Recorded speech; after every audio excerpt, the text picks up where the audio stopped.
but from my perspective, my family, they were merchants and plum farmers out of California, very successful plum farms. And to his credit, my grandfather was fiercely American.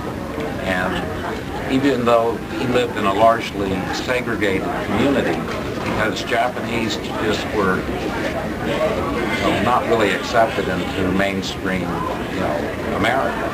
So there was a very strong Japanese community. And then in 1941, when the nation of Japan bombed Pearl Harbor,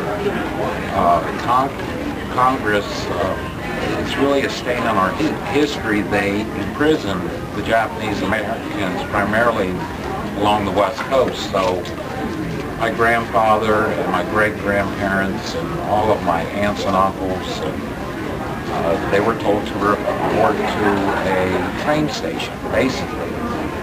And they were told, not given a lot of information, just pack an overnight bag, don't bring too much stuff, and report to this station under order of Congress.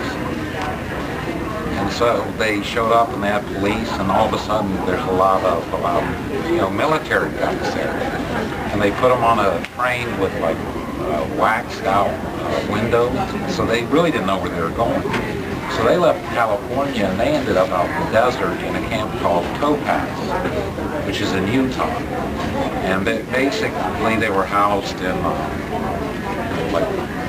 what I'll just call a chicken coop with like cloth, and that would be one basic apartment. And the guns were pointed inward. And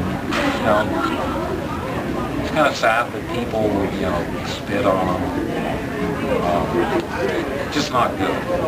And so they survived that experience, and then when they came out, you would think that things were going to get better, but when they got back to their farms, a lot of people just lost their properties. But my family is fortunate because they had paid off their farmland because they came here in the 1880s. They had another problem. They had families just living in their house. People took their pictures and just tossed it out, burned their stuff, really just destroyed their crops. So it took years for them to recover. And it's kind of sad that my grandfather never ever spoke Japanese again. He just wouldn't. My dad doesn't really speak Japanese. I only know a few words because they had decided that being an American was more important than speaking the language. And that being an American is not what language you speak, even if you don't speak English. Being an American is kind of in your heart. And so they imparted, freedom and fierce independence, respect, all the things that you want. Although I am the black sheep of the family, so it didn't really take with me, but I can vouch for all my cousins, they all do great. And so, so that's kind of our story, but we know people that, being from California originally, the Chinese faced terrible oppression, and then all of the other people from the Pacific Rim and all the different islands, they all have their own stories to tell. That's the Nakamoto story. So. But I thank each and every one of you for coming and listening. Oh, thank you. Against Asian Americans of different descent and did some things that we were not very proud of in this country, but not today, and certainly not in Fairfax County. So thank you for your contributions and your family's contributions to Fairfax County. With that, I think we're ready for a photo. If you could please come. The character and identity of Fairfax County. And whereas the talent and hard work of this diverse group of people has expanded our horizons, resulted in exceptional success, and demonstrated a dedicated belief in equal opportunity in the arts, sciences, commerce, military law, academia, and government. And whereas Asian Pacific Americans represent many nations, each with its own culture, heritage, language, and experience, now therefore be it resolved that the Fairfax County Board of Supervisors, on behalf of all residents of Fairfax County, does hereby proclaim May 2012 as Asian Pacific American Heritage Month in Fairfax County, providing an opportunity for residents to recognize the history, concerns, contributions, and achievements of Asian Pacific Americans and create a favorable climate for a harmonious and fully integrated community. So moved by Supervisor Cook and seconded jointly by Supervisors Highland and Supervisor Gross. Is there discussion on the motion? Supervisor Cook. Madam Chairman, it's my pleasure to be able to present the proclamation for board consideration today, and our Asian and Pacific American communities are very vibrant in Fairfax County.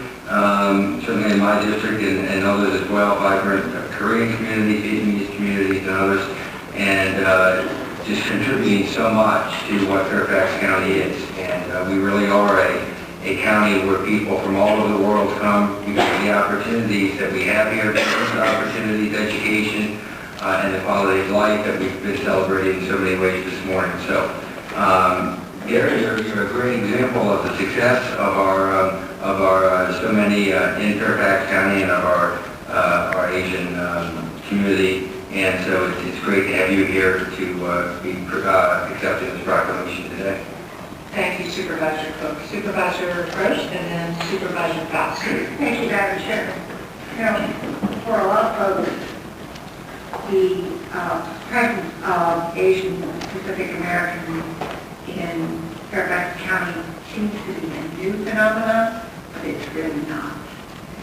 When we look at the numbers have changed, the numbers have increased, but the historic participation in Fairfax County by Asian Pacific Americans goes way, way back. We look at Filipino and Chinese residents of Fairfax County.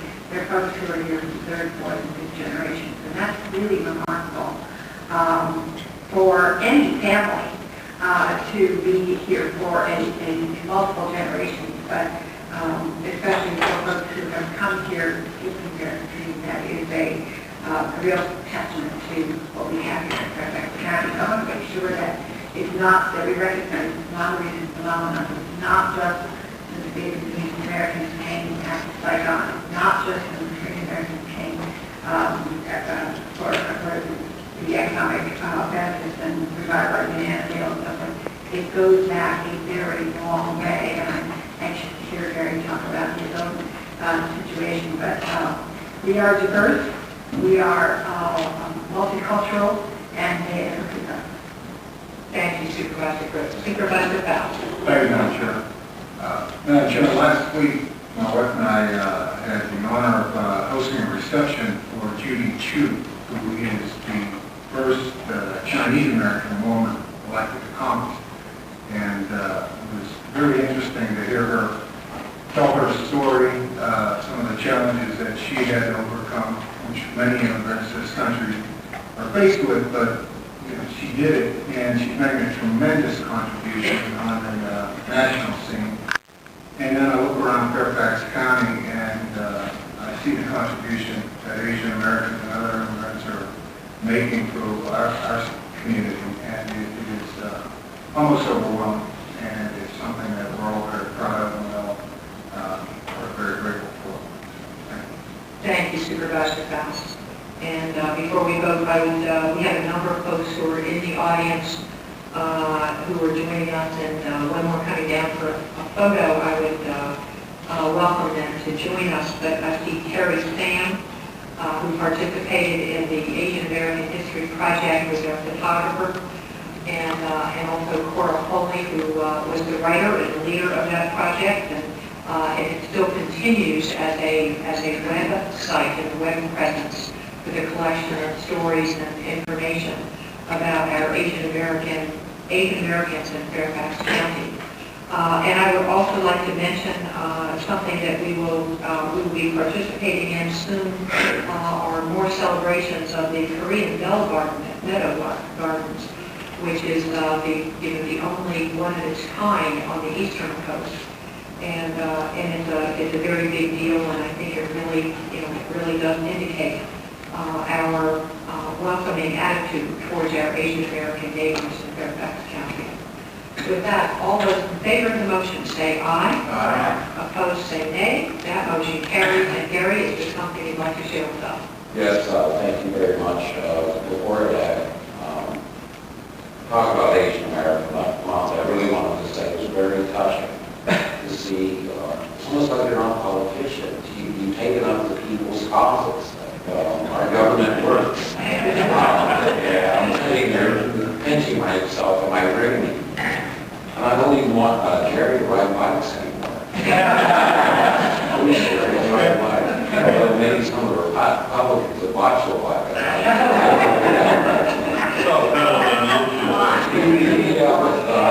Just get a police escort. Recognizing the nurses next. Nurses Week in Fairfax next. Yeah, but very seriously, it's so refreshing when you see our national leadership squabble and squander around it. And then you actually come to a government center that's working, that's building things. Maybe you got to talk aloud and tell them.